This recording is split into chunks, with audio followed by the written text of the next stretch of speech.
Vinieron pues a un lugar que se llama Getsemaní y dijo a sus discípulos: sentaos aquí, entre tanto que voy y oro.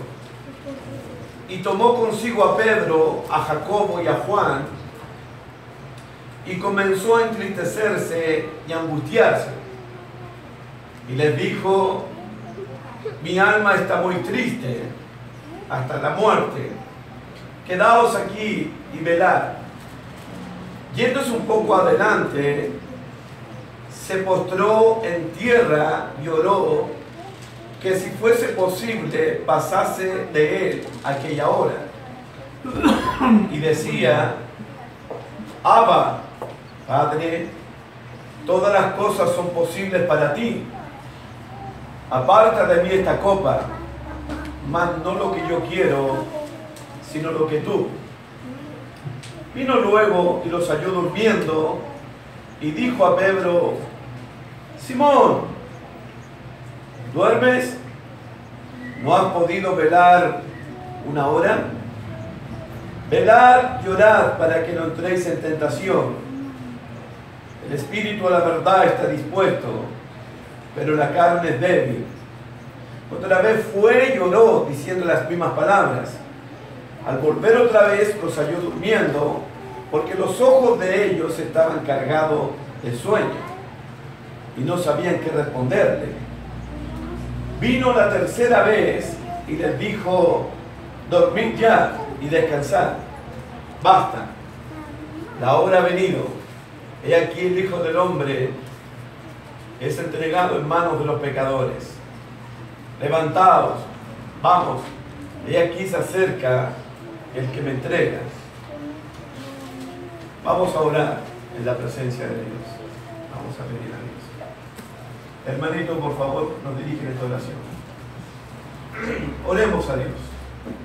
Padre, nuevamente vamos delante de tu presencia para pedir de su favor, de su misericordia, y para pedir, Padre, que le ayude a nuestro hermano, que ha de ser el que nos ha de compartir la palabra, que le dé esas palabras fáciles, sencillas, que podamos nosotros entender, podamos recibir, y abra nuestros corazones, Padre, para poder atesorarla y para poder vivirla y para poder practicarla. Le pedimos pues, Padre, que nos bendiga, que nos ayude y que nos haga entendidos en todo lo que hemos de realizar. En el nombre de Cristo lo pedimos. Amén. Amén.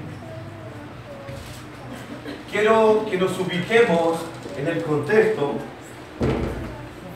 Jesús estaba celebrando la fiesta de la Pascua con los 12 apóstoles.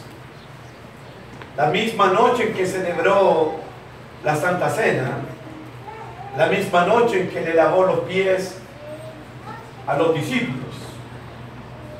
Esa noche Jesús dijo: hay un traidor entre nosotros, y Jesús se conmovió por eso.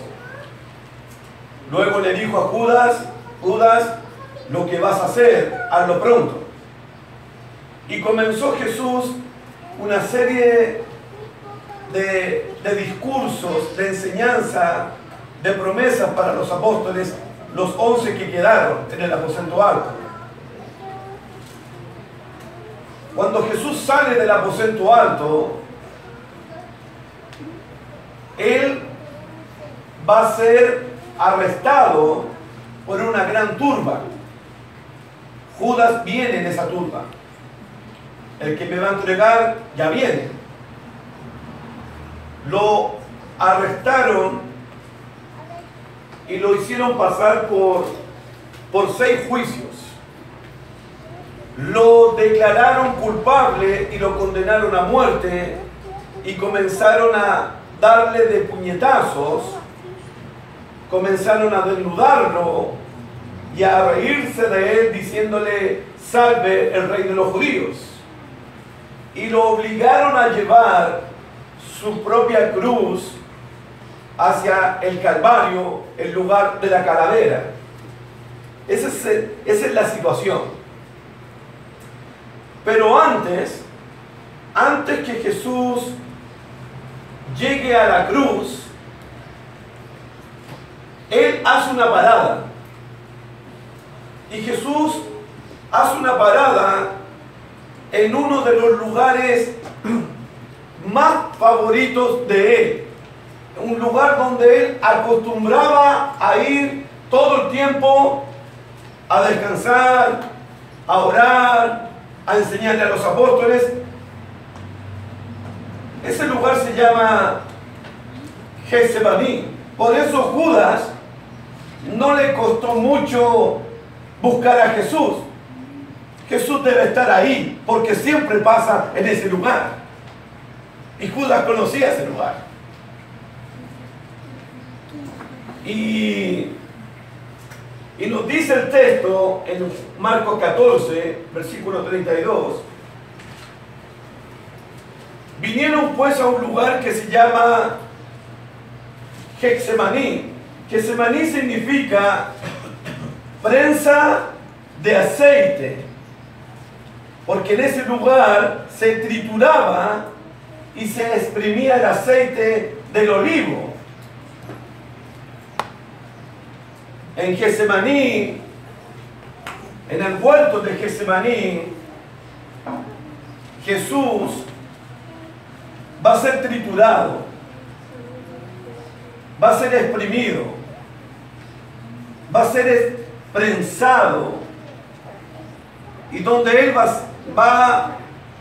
a ser aplastado, y donde Él va a experimentar un gran dolor, una gran angustia, hasta lo máximo. Yo tengo mis dudas, solamente tengo mis dudas. Si Jesús sintió más dolor en Getsemaní o sintió más dolor en la cruz. Para que pensemos un poquito, por favor.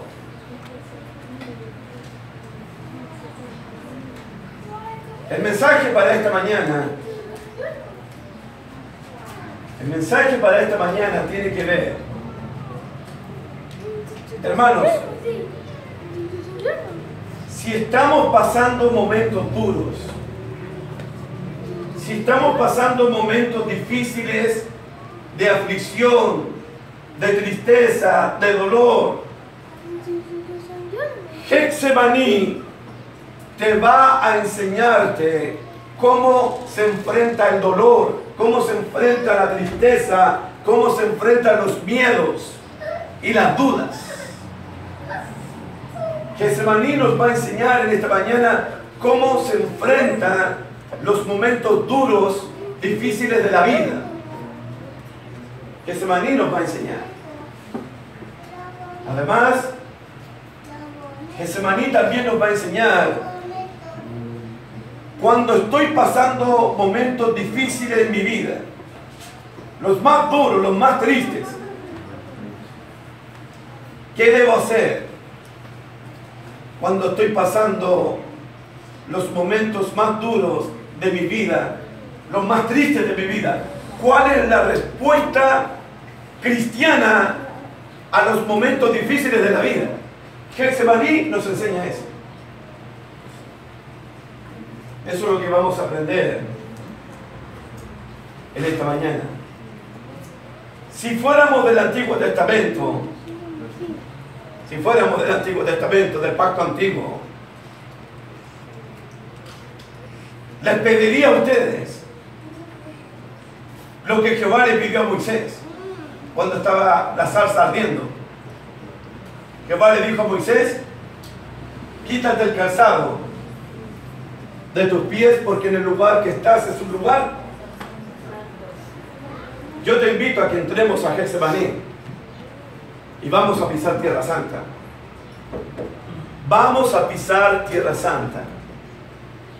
Si estuviéramos en el Pacto Antiguo, los invitaría a que nos sacáramos los calzados, porque vamos a entrar a una Tierra Santa donde entró nuestro Señor Jesucristo. Es un lugar sagrado para Jesús. Amén. Con eso en mente comenzamos. Versículo 32, por favor. Tú me ayudas a leer, alguien que me ayude a leer para cuidar un poco mi voz. 32, escuchemos la palabra de Dios y leamos. Vinieron pues a un lugar que se llama Getsemaní y dijo a sus discípulos: sentados aquí entre tanto que yo oro. Esta es la entrada a Getsemaní, al huerto, y Jesús le dijo a 8 de los apóstoles: siéntense aquí, espérenme aquí, espérenme. Y a 3 de sus apóstoles, versículo que sigue, versículo 33, mira el 33. Y tomó consigo a Pedro, a Jacobo y a Juan, y comenzó a entristecerse y a angustiarse. Le dijo a 3 de sus apóstoles: Simón, Juan y tú, Jacobo, entren conmigo, acompáñenme al huerto. Ustedes quédense aquí afuera. Y estos 3 apóstoles entran con Jesucristo al Getsemaní, hermanito, y van a ver a Jesús en su condición humana, en condición de hombre, tal vez como nunca lo habían visto en su vida, en sus 3 años en Jesús. Estos 3 van a escuchar gritos de terror, de miedo de los labios de Jesús. Van a escuchar a Cristo, van a ver a Cristo como nunca lo habían visto en su vida, en la condición de hombre, 100% humano. ¿Y por qué Pedro, Juan y Santiago y los demás no? Estos 3 eran del círculo íntimo de Cristo. No sé por qué, probablemente lo sé, no estoy tan seguro, pero estos 3 vieron cosas que los otros apóstoles nunca vieron. Ejemplo, resucitar a la hija de Jairo. Estos 3 son los únicos que vieron la resurrección de la hija de Jairo. Estos 3 son los únicos que vieron a Jesucristo en el monte de la transfiguración con Moisés y Elías. Estos 3 son los únicos que entran al huerto de Getsemaní. Y uno se preguntará, ¿por qué le pide a Pedro, a Juan y a Santiago: acompáñenme? ¿Acaso Jesucristo no quería sentirse solo, sino en compañía? Probablemente que no. Me parece a mí que Getsemaní, hermanito, es un lugar de entrenamiento, es un lugar de capacitación. Jesús tiene que capacitar, entrenar, preparar a Simón Pedro, el primero en recibir las llaves del reino de los cielos, predicándolo a los judíos y predicándolos a los gentiles. Jacobo es el primer apóstol en morir a espada, y Juan es el que escribió el Apocalipsis y estuvo ahí desterrado en la isla de Pasmo. Jesús tiene que entrenar a sus discípulos, tiene que capacitarlos, tiene que enseñarles algo a esos 3, como también tiene que enseñarnos a nosotros y capacitarnos a nosotros en esta mañana. Jesús quiere entregarnos una enseñanza a nosotros también en esta mañana. Versículo 33 dice la segunda parte: y comenzó a entristecerse y a angustiarse. La palabra comenzó significa que cuando entró al huerto Ahí comenzó su agonía, su sufrimiento, su dolor, su tristeza. Comenzó su dolor. Y le dijo a Pedro, a Juan y a Santiago: mi alma está muy triste, amigos. Mi alma tiene mucho dolor. Es tanto mi dolor hasta la muerte.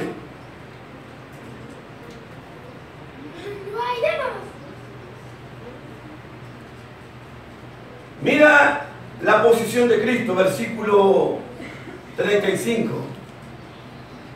Yéndose un poco adelante, se postró en tierra.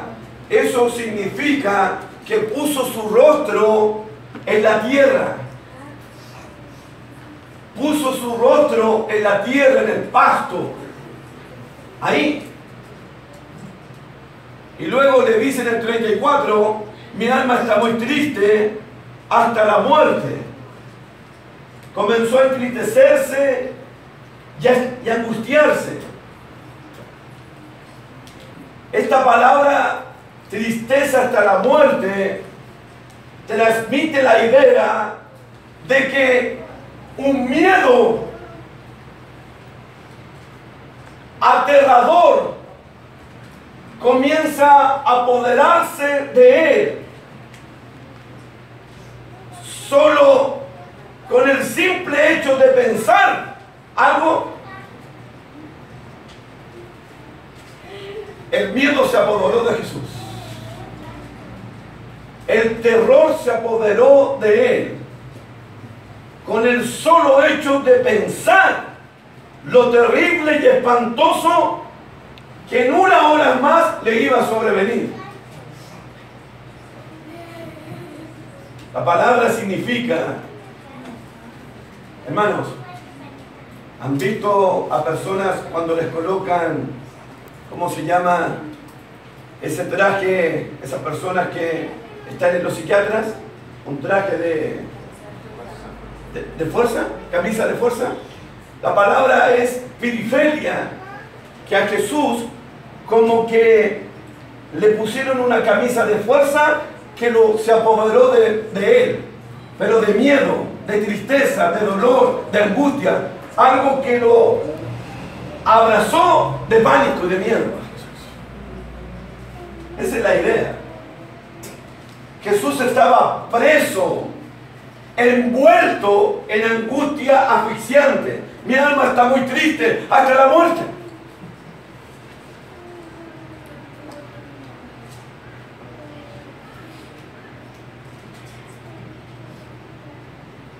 Quiero mostrarles este sufrimiento. ¿Saben quién lo explica mejor que yo? ¿Saben quién lo explica mejor? Un médico, un doctor, que se llama Lucas. Lucas, el médico amado, el doctor amado, explica el miedo que Jesucristo está sufriendo en estos momentos. Abre tu Biblia en Lucas 22, por favor.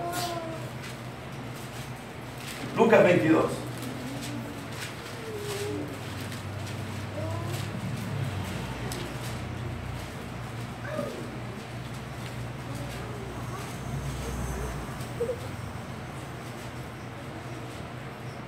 Versos 43 y 44, por favor.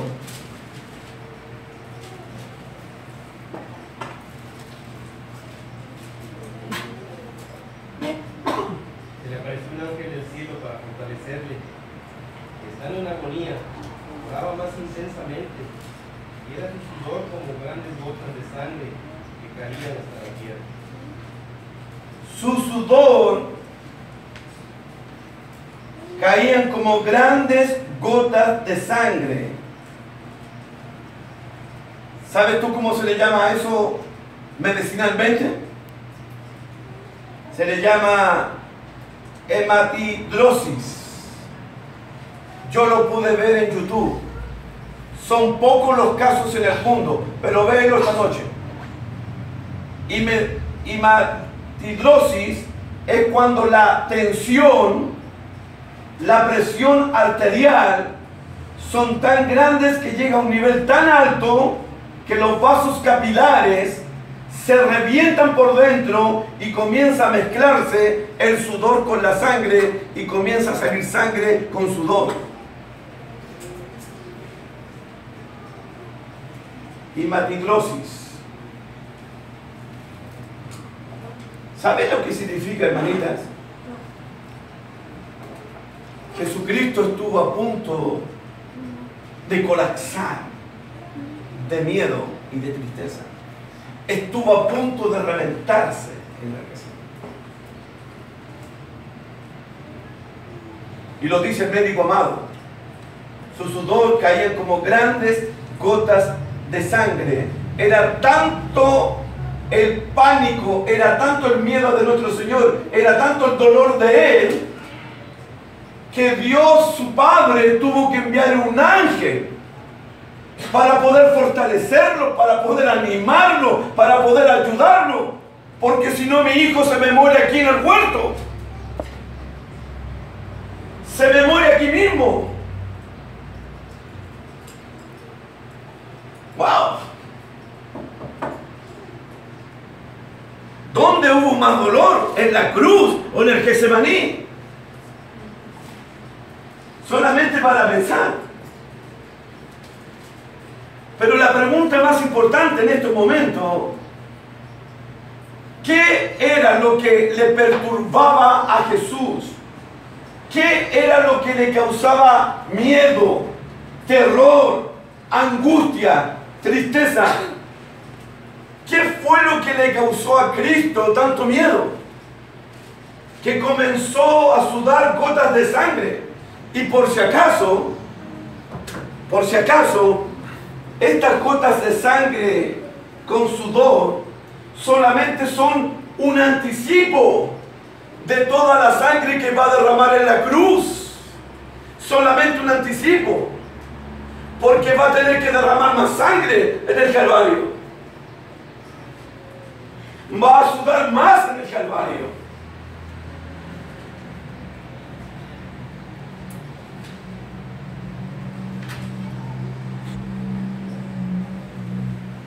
¿Qué le perturba tanto a Jesús? ¿Los clavos que van a atravesar sus manos y sus pies? Probablemente que no. ¿Los latigazos que van a desfigurar su rostro y su cuerpo? Probablemente que no. Y te digo, por favor, no me malentiendas, no estoy restándole importancia al sufrimiento físico, para nada. No me malentiendan, por favor.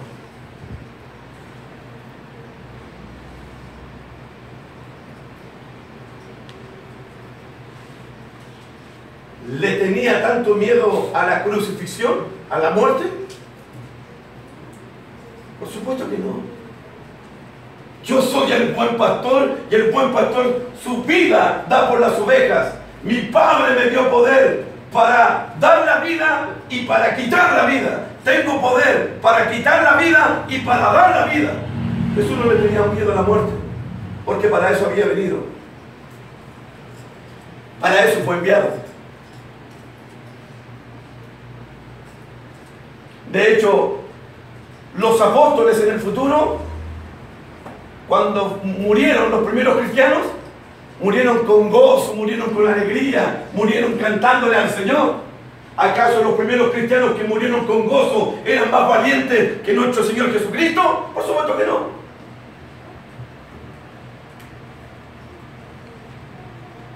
La muerte física, claro que fue terrible, pero a Jesús lo aterrorizaba algo peor que los clavos, peor que la crucifixión, peor que su propia muerte. El texto dice, Marcos capítulo 14, versículo 35.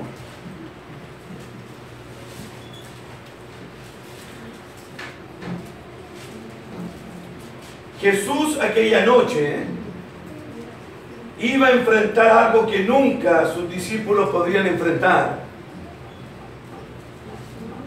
Hermano, Jesús iba a enfrentar esa noche algo que le era desconocido para él. ¿Qué dice el verso 35, por favor? Él un poco adelante, se postró en tierra y oró que si fuese posible pasase de él aquella hora. Padre, si fuese posible, pasa de mí esta copa. Apártame de mí esta copa. Hermanos, se trata de la copa. Padre, todas las cosas son posibles para ti, Padre. Si fuese posible solamente, muéstrame otro camino para llegar a la cruz. Quítame esta copa, Padre.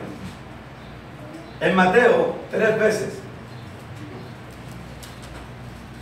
él no quería beber el cáliz, la copa. ¿Saben por qué? ¿Tú sabes lo que contenía la copa? ¿Tú sabes lo que contenía el cáliz? ¿Sabes lo que contenía? La ira del Dios Todopoderoso. El cáliz contenía el azote de Dios. El padre iba a azotar a su hijo, iba a herir a su hijo, iba a quebrantar a su hijo amado. Según el Antiguo Testamento, el cáliz, ¿quién tenía que beberlo? ¿Quién tenía que tragárselo? Los impíos, los pecadores, los malvados, los criminales. Pero nunca su hijo, porque su hijo no cometió pecado, porque su hijo no cometió ninguna falta. Hermanos,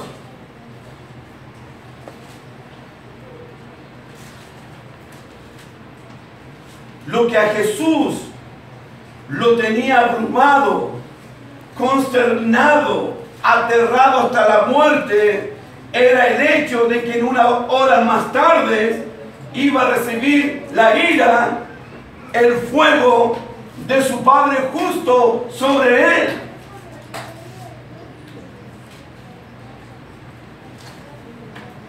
La ira que debían recibir los malos, los impíos, los pecadores.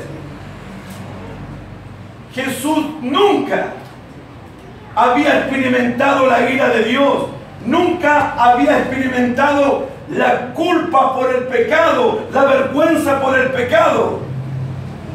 Pero Jesús en la cruz va a experimentar la vergüenza por el pecado, la culpa por el pecado y la ira de Dios sobre él. Porque Jesús, al que no cometió pecado, el que no conoció pecado, por nosotros, Dios lo trató como un criminal, Dios lo trató como un pecador a su hijo.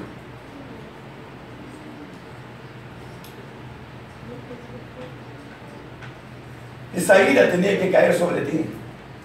Esa ira tenía que caer sobre ti. Esa ira debía caer sobre mí. Dios tenía que habernos azotado a nosotros, herido a nosotros, quebrantado a nosotros y azotó a su propio hijo. Porque Dios tenía que castigar el pecado, no tenía que pasar por alto el pecado, porque nuestro Dios es santo, pero también es justo. El Dios de justicia, el juez. Cada crimen, cada mentira, cada adulterio, cada lujuria, cada murmuración, cada codicia, cada avaricia iba a recaer sobre el Hijo de Dios, al que nunca cometió pecado por nosotros. Dios lo trató como pecador.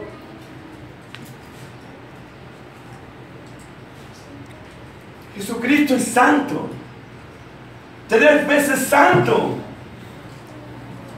Iba a sentir la vergüenza del pecado de todos nosotros, la culpa de todos nosotros. Yo y el Padre uno somos, pero en la cruz, Padre, ¿por qué me has abandonado? Joven fui y he envejecido, dice el salmista, y no he visto justo desamparado que mendigue pan. ¿Dios abandona a los justos? No, pero a su hijo lo abandonó. A su hijo justo lo abandonó. Por tus pecados, por mis pecados.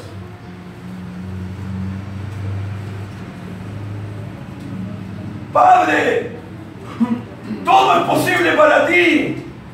Lo siento, hijo, no te puedo ayudar ahora. No te puedo salvarte de esta hora, hijo. Lo siento, hijo. Dios azotó a su hijo. Dios cargó en Jesús el pecado de todos nosotros.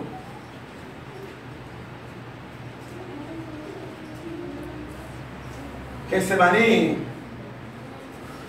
fue como la puerta del infierno para Jesús. Solamente la puerta. La cruz es donde tiene que entrar al infierno mismo. Donde tiene que descender al infierno mismo.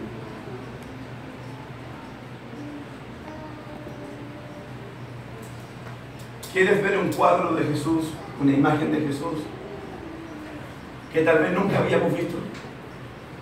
Mira Hebreos capítulo 5, por favor. Hebreos capítulo 5.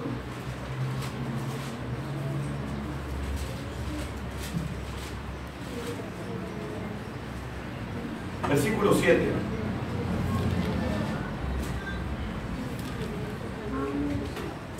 Alguien que lo lea en voz alta, por favor. Cristo, en los días de su carne, ofreciendo ruegos y súplicas con gran clamor y lágrimas al que le podía librar de la muerte, fue oído a causa de su temor reverente.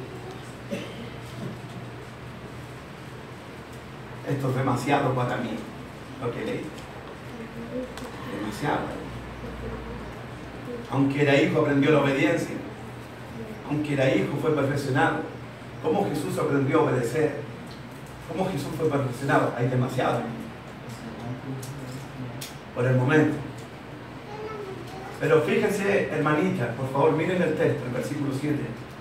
Cristo en los días de su carne ofreció ruegos y súplicas con gran clamor. Hermanitas, Jesucristo gritaba como loco en el Getsemaní.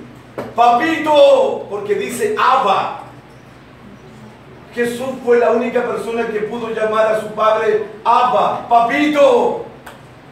Sálvame en esta hora, ayúdame en esta hora, papi. Eran gritos desgarradores. Eran gritos de desesperación. Y Simón, escuchando a su Señor, gritando desesperadamente, aterradamente, él ofreció ruegos y súplicas con gran clamor. Jesús gritaba desesperadamente en el Getsemaní. Imagínate los otros 8 escuchando esos gritos desgarradores. ¿Qué está pasando allá adentro? ¿Qué está pasando allá adentro en el huerto? ¿Qué le pasa a nuestro Señor?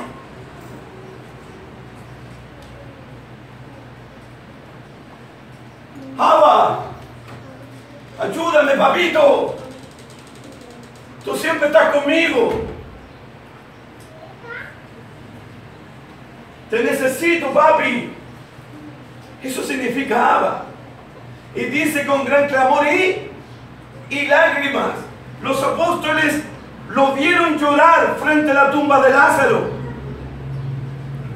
Lo vieron llorar frente a la gran ciudad santa, Jerusalén. Pero nunca lo habían visto llorar como esa noche. Lloraba, gritaba Jesús. Al que lo podía librar de la muerte. Al que lo podía librar de la muerte. El texto dice que fue oído a causa de su temor reverente.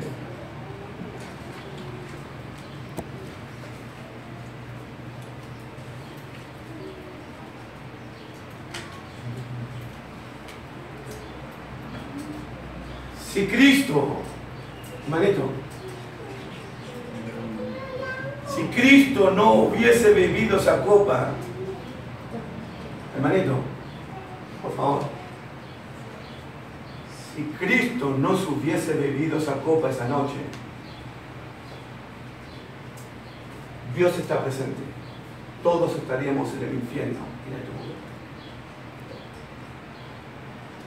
Si Cristo no se hubiese bebido esa copa esa noche, te la tendrías que haber bebido tú, te la tendrías que haber bebido tú, la tendrías que haber bebido tú. Y se la bebió Él, por ti, por mí. La bebió Él.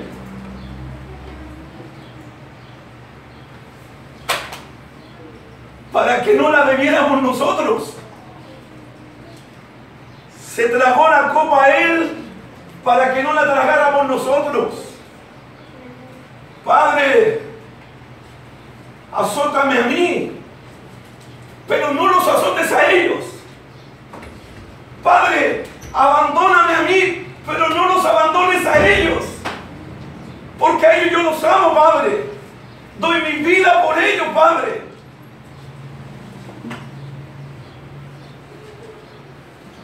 Si vas a enojarte con alguien, enójate conmigo, Padre. Azótame a mí, pero nunca los azotes a ellos.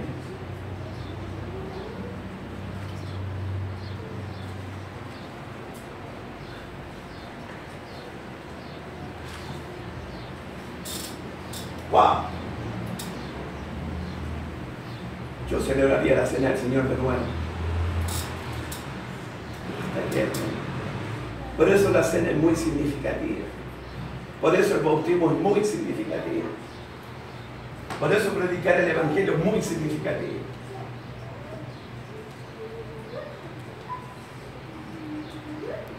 ¿Escuchó el padre la voz de su hijo? Porque dice que le oraba al que lo podía librar de la muerte. Y fue oído. ¿Lo libró el padre de la muerte? Sí y no.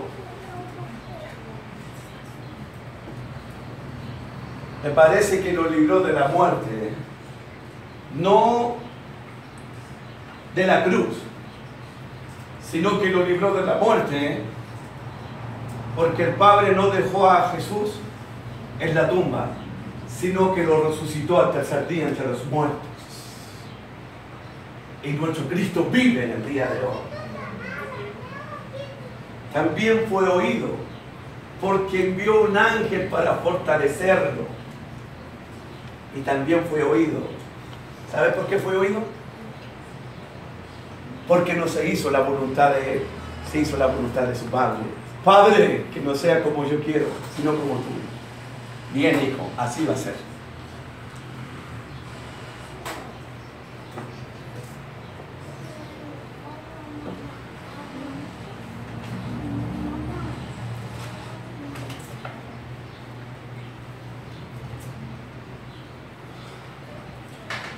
Hay algo interesante para ir terminando, hermano. Volvamos a Marco, por favor.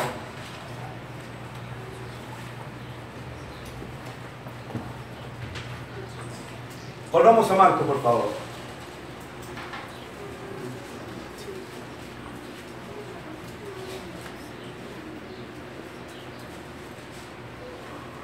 Mira el versículo 37. Hermanito, esta parte es una conclusión y es muy buena para nosotros. Mira el 37. Vino luego y los halló durmiendo y dijo a Pedro: Simón, ¿duermes? ¿No has podido velar una hora? Versículo 40. Al volver otra vez los halló durmiendo. Versículo 47. Vino la tercera vez.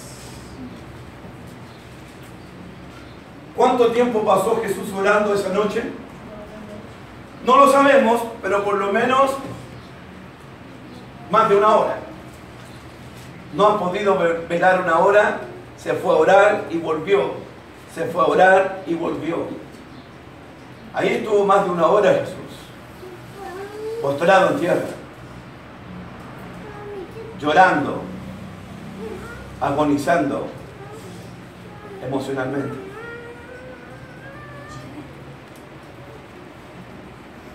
¿Qué cosa sorprendente hay ahora? Hermanito, ¿sabe lo que me sorprende a mí? Que Jesús esté con tanto dolor y que esté en una agonía bien grande, pero todavía está preocupado ¿de quiénes? De los discípulos. Preocupado por los apóstoles. Hermano, mientras Jesús está derramando lágrimas, mientras Jesús está derramando sudor con sangre, Jesús está preocupado por los 12 apóstoles, por los 11 apóstoles. Simón, no has podido velar una hora. Juan, no has podido velar una hora. Estos momentos son para orar, no es para quedarse dormido.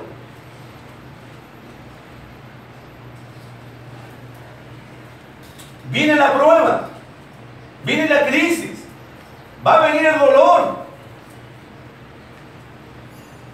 Y ustedes, en vez de estar orando, están durmiendo. ¿Y sabes tú por qué se quedaron dormidos los discípulos? ¿Sabes por qué se quedaron dormidos? No fue por la preparación de la Pascua toda la noche, el cordero, el lavado de los pies, la Santa Cena. No, no porque trabajaron mucho esa noche. Lucas o Mateo dicen que ellos se quedaron dormidos a causa de la tristeza. ¿Y saben qué tristeza? Los planes de los apóstoles no estaban saliendo como ellos querían. Los planes estaban saliendo como Dios quería y no como ellos querían. Ellos querían 12 tronos, querían a Jesús sentado en un trono, y su maestro no va a un trono, Jesús, maestro va a la cruz. Es mejor quedémonos dormidos. Y te doy un consejo. Usted puede tener problemas, y los tiene. Usted también tiene problemas. Y durmiéndose no los va a solucionar. Los problemas están ahí en la conciencia. Mañana cuando se levante, los problemas están ahí. Los problemas no se solucionan así, quedándose dormido.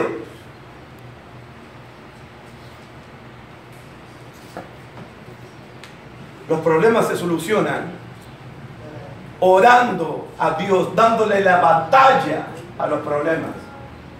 Las guerras espirituales, los combates espirituales se ganan de rodillas, clamando, rogando, suplicando y llorando en la presencia de Dios.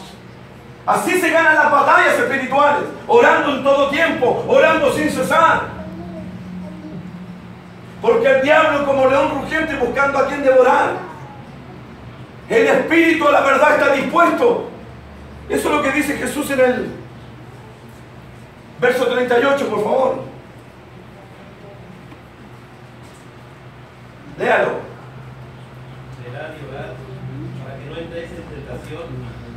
El espíritu, la verdad, está dispuesto, pero la carne es débil. El espíritu no se refiere al Espíritu Santo.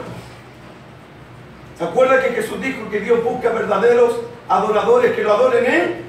Ya, ese espíritu. ¿Se acuerdan que Pablo dice en Corintios cantar con el entendimiento, pero también cantar con Él? Ya, ese es el espíritu. El espíritu tuyo, tu corazón, es tu voluntad. Nuestro espíritu siempre está dispuesto a orar a Dios, a cantarle a Dios, a servir a Dios. Pero la carne es débil. Si la carne no quiere orar a Dios, la carne no quiere clamar a Dios, pero el espíritu siempre está dispuesto. Hay una disposición en el espíritu nuestro de querer adorar siempre a Dios. Todo el tiempo.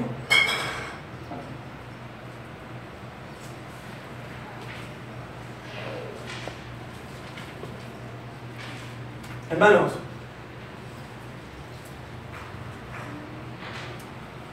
esa noche, y ahora vamos a concluir. Esa noche Jesucristo le dijo a Simón Pedro: Simón, Simón, Satanás te ha pedido esta noche para zarandearte como a trigo, y a los demás también. Simón, Satanás te ha pedido porque quiere zarandearte, quiere hacerte sufrir. Y Jesús le dice a Simón: pero yo he rogado para que tu fe no te falte. ¿Se acuerdan? ¿Se acuerdan? ¿Qué está pasando aquí entonces? Hermanito, es esto. Ponga atención. Ponga atención. Simón, yo oré por ti para que tu fe no te salve. Pero escúchame bien. Ora tú por ti mismo también. Ora tú por ti también. Yo oré por ti. Yo intercedo por ti. Todo el tiempo. Pero tú también tienes que orar por ti. Usted también tiene que orar por usted. Eso de que no, si Jesús intercede por mí, sí. Pero Jesús te está diciendo, yo oré por ti. Pero ahora tú tienes que orar por ti mismo, humillarte por ti mismo, rogar por ti mismo, suplicar por ti mismo. Eso es lo que está pasando en este pasaje.